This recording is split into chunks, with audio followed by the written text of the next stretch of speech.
এই প্রকারের মধ্যে যারা উলামায়ে সু, নিকৃষ্ট আলেম, পথভ্রষ্ট আলেম, তারা কি করে? ইয়াদউনা ইলাল কুফরি ওয়া ইলাদ দালালা আও ইলাল বিদআ, যারা মানুষকে ভ্রষ্টতার দিকে, কুফরের দিকে, শিরকের দিকে, বিদআতের দিকে যারা মানুষকে আহ্বান করে, অথবা তাদের জন্য বিধানকে, শরীয়তকে এত সুন্দর করে তৈরি করে মানুষকে দিন থেকে বের করে নিয়ে যায়। মানুষকে দিন থেকে কি করে নিয়ে যায়? বের করে, মানে তাদের জন্য একটা অনুসরণীয় নীতি তৈরি করে। যেমন সহজ ভাষা আপনাদেরকে উদাহরণ দিই, আমরা যখন কোরআন তেলাওয়াত করি বিভিন্ন অনুষ্ঠানে, কোরআন তেলাওয়াত শেষে বলা হয় সাদাকাল্লাহুল আযীম, অথবা বলা হয় যে সাদাকাল্লাহু ওয়া সাদাকা রাসূলুহুল কারীম, নবিয়ুল কারীম, এরকম একটা দোয়া আল্লাহ রাসূল জীবনে কোনোদিন পড়েনি, তার সাহাবীরা পড়েনি, আল্লাহ রাসূলও দোয়াটা তৈরি করে দেয়। আল্লাহ রাসূল কি বলেছেন? বৈঠক শেষে যদি তোমরা বলো সুবহানাকাল্লাহুম্মা ওয়া বিহামদিকা আশহাদু আল্লা ইলাহা ইল্লা আনতা আস্তাগফিরুকা ওয়া আতুবু ইলাইক, যদি এটা কেউ পড়ে তাহলে এটা তার জন্য কাফফারা হয়ে যাবে। সুবহানাল্লাহ। তাহলে অনুসৃত নীতি আমাদের জন্য এই উলামায়ে সু, নিকৃষ্ট পথভ্রষ্ট জাহেল, এই মূর্খ নির্লজ্জ বেহায়া আলেমগুলো, সালেহ আল ফাওজান তাদেরকে বলছেন উলামায়ে সু, নিকৃষ্ট আলেম। এখন আপনি বলবেন যে আলেমও আবার নিকৃষ্ট হয়, তো জাহান্নামে আল্লাহ পড়বেন কাদেরকে দিয়ে? আলেমদেরকে দিয়ে। তারা কারা? যারা মানুষকে ভ্রষ্টতার দিকে নিয়ে যায়, মানুষের জন্য এমন কিছু রচনা করে ঈদে মিলাদুন্নবীর নামে, শবে বারাতের নামে, শবে মিরাজের নামে। এই যে মিরাজ, এখন অনেকেই ফোন দেওয়া শুরু করছে যে মিরাজের কোনো সিয়াম আছে কিনা। তৈরি করেছে কে? এ উলামায়ে সু, নিকৃষ্ট আলেমরা, যারা নিজেদের স্বার্থ হাসিলের জন্য মিলাদ নামক এই অর্থ কামানোর এই উপায়টাকে এখনও পকেটবন্দি করে রেখেছে। মানুষকে এই ভ্রষ্টতার দিকে, বিদআতের দিকে তারা নিয়ে যাচ্ছে। এরপরে তৃতীয় নম্বর, মোতায়েন, মান্যর ক্ষেত্রে সীমা লঙ্ঘন করা। সেটা কি? আপনার আমার, আপনি যাকে মান্য করেন সেই মান্যর একটা সীমা আছে। লা তাআতা ফি মাসিয়াতিল্লাহ, আল্লাহর অবাধ্যচারণে কোনো আনুগত্য নাই। আপনি মসজিদের সভাপতি সাহেব, অথবা আমি ইমাম, আমি রাজনৈতিক নেতা, সামাজিক নেতা, আপনি আমাকে অনুসরণ করেন সত্য, কিন্তু আপনি কতটুকু করবেন? আপনার সীমাটা কতটুকু? যদি আমি আপনাকে কোরআন এবং সুন্নাহর বাহিরে কোনো নির্দেশনা দেই তাহলে এক্ষেত্রে কোনো আনুগত্য নাই।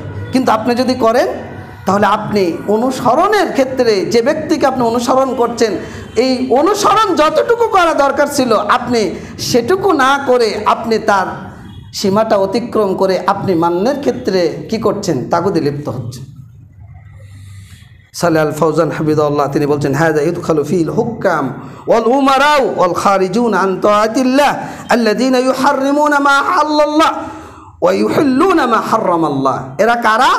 যারা সমাজে হাকিম, বিচারক, সমাজপতি, ওয়াল উমারা, আমির, নেতা, সভাপতি, সেক্রেটারি, আমির, অমুক দলের, তমুক দলের, আপনার রাজনৈতিক দল বা বিভিন্ন দল আপনি করেন আর না করেন, বা সমাজ নেতা যেই হোক, যারা আপনাকে নেতৃত্ব দিচ্ছে তারা কিভাবে আপনাকে ভ্রষ্টতায় লিপ্ত করছে? আল্লাহ যেটা হারাম করেছেন সেটাকে তারা হালাল করে দিচ্ছে, আর আল্লাহ যেটাকে হারাম করে দিয়েছেন তারা সেটাকে হালাল করে দিচ্ছে। ফলে আপনি তাদের অনুসরণ করছেন। যদি তাই না করেন তাহলে পিকেটিং কেন করেন? যদি তাই না করেন অন্যের বিরুদ্ধে মামলা কেন দেন? যদি তাই না করেন তাহলে মিথ্যা মামলা, মিথ্যা সাক্ষ্য দিয়ে আরেকজনকে হয়রানি কেন করেন? যদি তাই না করেন আরেকজনের দোকান কেন বন্ধ করেন? যদি তাই না করেন আরেকজনের জমি কেন দখল করেন? কারণ আপনার নেতা আপনাকে নির্দেশ দিয়েছে। এই যে অনুসরণের ক্ষেত্রে আপনি সীমা অতিক্রম করছেন, এটা হলো অনুসরণের ক্ষেত্রে সীমা অতিক্রম করা। এই তাগুত আপনাকে আমাকে আপনার আমার উদ্দেশ্যে পরিবর্তন করে দিচ্ছে। সেটা কি? তাগুদের উদ্দেশ্য কি? আল্লাহ রাব্বুল আলামিন সূরা নিসা 7 নম্বর আয়াত উল্লেখ করে বলেন আলাম তারা ইলাল্লাযীনা ইয়াজউমুনা আন্নাহুম আমানু বিমা উনজিলা ইলাইকা ওয়া মা উনজিলা মিন ক্বাবলিকা ইউরিদুনা আইয়াতাহাকামু ইলাত তাগুত ওয়া ক্বাদ উমিরু আইয়াকফুরু বিহি।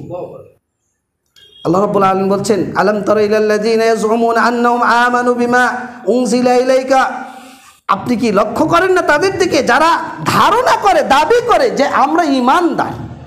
সমাজে এমন মানুষ আছে না? এরা দাবি করে আমরা ঈমানদার, তারা বিশ্বাস করে, ঈমান এনেছে আপনার প্রতি যা নাজিল হয়েছে, আপনার পূর্বে যা নাজিল হয়েছে সেটার প্রতি তারা বিশ্বাসী। কিন্তু আল্লাহ কি বলছেন? ইউরিদুনা আইয়াতাহাকামু ইলা তাগুত, তারা তাগুদের ফয়সালা কামনা করে। ওয়াকাদ উমিরু আইয়াকফুরু বিহি, অথচ তারা আদিষ্ট হয়েছে এটাকে অস্বীকার করার জন্য।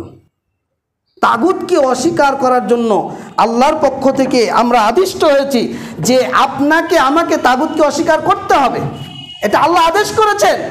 অথচ আপনি নিজেকে ইমানদার মনে করছেন, কিন্তু আপনি আপনার যে কোনো ফাইসালা, সামাজিক ফাইসালা, রাজনৈতিক ফাইসালা, দ্বীনি ফাইসালা, শরীয়তের ফাইসালা, পারিবারিক ফাইসালা, ব্যক্তিগত ফাইসালা, সব কিছু আপনি নিয়ে যাচ্ছেন কোথায়? তাগুদের কাছে। আপনি তাগুদের ফাইসালা গ্রহণ করবেন, কোরআন এবং সুন্নাহকে বর্জন করবেন। এই জন্য বর্তমান বিশ্বের সবচাইতে গ্রহণযোগ্য ফতোয়া বোর্ড, ফতোয়া লাজনাত দাইমা, এই আয়াতের ব্যাখ্যা করতে গিয়ে তারা বলছেন অল মুরাদু বিত তাগুত ফিল আয়াহ, এই আয়াতে তাগুত দ্বারা উদ্দেশ্য হলো কুল্লু মা উদিলা আন কিতাবিল্লাহ ওয়া সুন্নতি নবী সাল্লাল্লাহু আলাইহি সাল্লাম ইলা তাহাকুমি ইলাইহি মিন নাজমিন ওয়া কাওয়ানিনিন ওয়াজইয়াতিন আও তাকালিদিন আও আদাতিন মুতাওয়ারিসাতিন। তারা বলছেন যে এই আয়াত দ্বারা, তাগুত দ্বারা উদ্দেশ্য হলো কুল্লু মা উদিলা আন কিতাবিল্লাহ ওয়া সুন্নতি নবী সাল্লাল্লাহু আলাইহি সাল্লাম, আল্লাহর কিতাব এবং নবীর সুন্নাহকে পরিবর্তন করে ইলা কোন দিকে? মিন নাজমিন কাওয়ানিনিন, নিজেদের রচিত বিধান, নিজেদের তৈরি মাসলাক, মানহাজ, পথ পদ্ধতি, ওয়াজইয়াতিন মানে আপনি নিজেই রচনা করেছেন, আপনার নেতা রচনা করেছে, আপনার সমাজপতি রচনা করেছে, আপনার পারিবারিক নেতা, সামাজিক নেতা, রাজনৈতিক নেতা, অর্থনীতিবিদ আপনার জন্য যে নিয়ম কানুন সিস্টেম আপনার জন্য যেটা তৈরি করে দিয়েছে, আপনি আল্লাহর কোরআন এবং সুন্নাহকে বাদ দিয়ে আপনি ইলা তাহাকুম, ওই বিধানের দিকে, ওই তাগুতের দিকে আপনি চলে যান।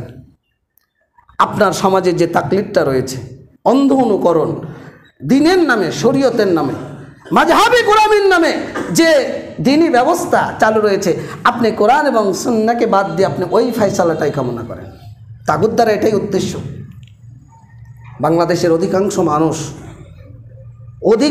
মানুষ যারা মসজিদের মধ্যে শুধুমাত্র সালাত এবং সিয়ামকে সীমাবদ্ধ রেখে তার পারিবারিক নীতি, সামাজিক নীতি, অর্থনৈতিক নীতি, রাজনৈতিক নীতি সবগুলোই তারা মানুষের তৈরি রচিত মতবাদ, দর্শন, গণতন্ত্র বলেন, সমাজতন্ত্র বলেন, ধর্মনিরপেক্ষতাবাদ বলেন, জাতীয়তাবাদ বলেন, পুঁজিতন্ত্র বলেন, এগুলোর কাছে তারা মাথা নত করে তাদের অর্থনীতি কারবার, সমাজনীতি, পারিবারিক নীতি, রাজনৈতিক নীতি, রাষ্ট্রনীতি সবগুলো তারা সেখানে গিয়ে মাথাটা নুয়ে সিজদা করে এই মতবাদগুলো সার্বিক জীবনে বাস্তবায়ন করার চেষ্টা করছে।